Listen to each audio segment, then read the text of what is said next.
Hello বন্ধুরা, welcome back to my channel Mampi's blog. আজকে দেখো রান্না করছি পটল দিয়ে পনির দিয়ে নিরামিষ তরকারি। খুব সাধারণ রেসিপিটা। এখানে আমি দিয়ে দিলাম রিফাইন তেল। পনিরটা একটু হালকা করে ভেজে নেব, সেই জন্য কড়াইতে দিয়ে দিলাম একটু লবণ। তাহলে কী হবে, পনিরটা ভাঙবে না।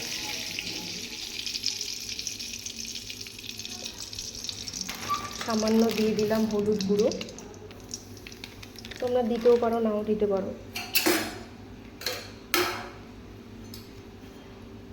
এখানে দেখো পনিরগুলো কেটে রেখেছি চৌকো চৌকো পিস করে। এখানে আমার 100 গ্রাম পনির আছে। এবার পনিরগুলো আমি দিয়ে দেবো কড়াইতে।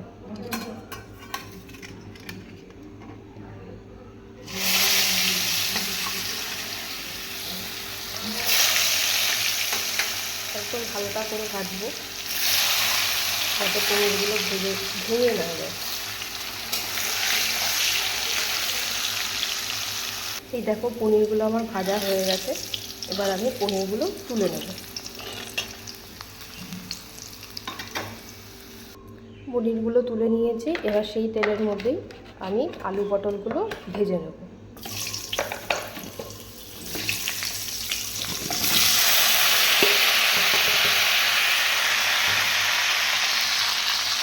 লবণ, হলুদ,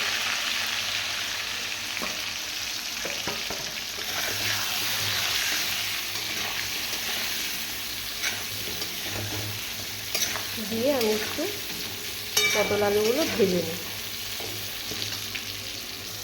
এই দেখো বন্ধুরা, আমার আলু পটলটা ভাজা হয়ে গেছে। এবার আমি তুলে নেব।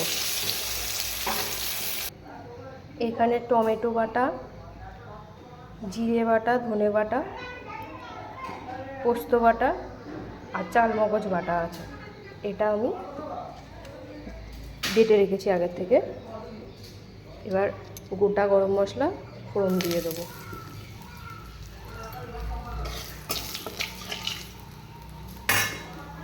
দিয়ে দেবো মশলা পেস্টটা।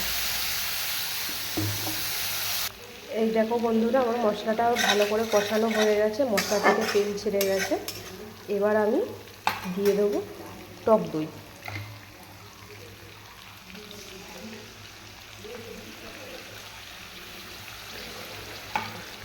টক দইটা দিয়ে ভালো করে নাড়াতে হবে। আর তোমরা বাড়িতে কীভাবে রান্না করো, তোমরাও সেটা কমেন্ট করে জানিও।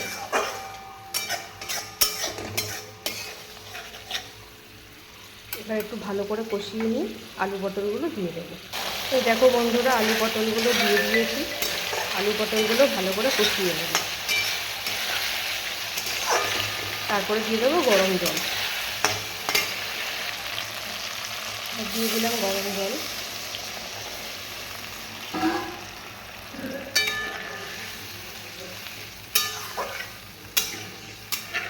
একটু ফুটবে, আলুটা পটলটা একটু সিদ্ধ হোক ভালো করে, ততক্ষণ একটু ফুটবে।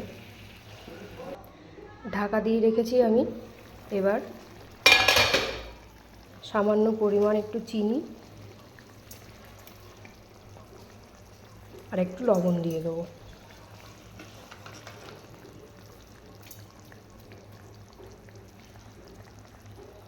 দিয়ে নাড়া দেবো।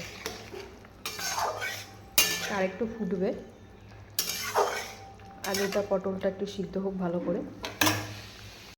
তো এই দেখো বন্ধুরা, আমার পটল দিয়ে পনির দিয়ে আলু দিয়ে নিরামিষ তরকারি হয়ে গেছে। এবার আমি নামিয়ে নেব। তার আগে একটু সামান্য পরিমাণে ঘি দিয়ে দেবো আর একটু গরম মশলা দিয়ে দেবো। ব্যাস, তাহলে আমার রেডি হয়ে গেল পনির আলুর তরকারি, পনির দিয়ে পটল দিয়ে তরকারি নিরামিষ। এবার আমি নামিয়ে নেব। এই দেখো, এটা আমার তরকারি ফাইনাল লুক। আমার ভিডিও কেমন লাগলো তোমরা অবশ্যই কমেন্ট শেয়ার করে জানিও। দেখা হচ্ছে পরবর্তী অন্য কোনো ভিডিওতে। আজকের মতো টাটা।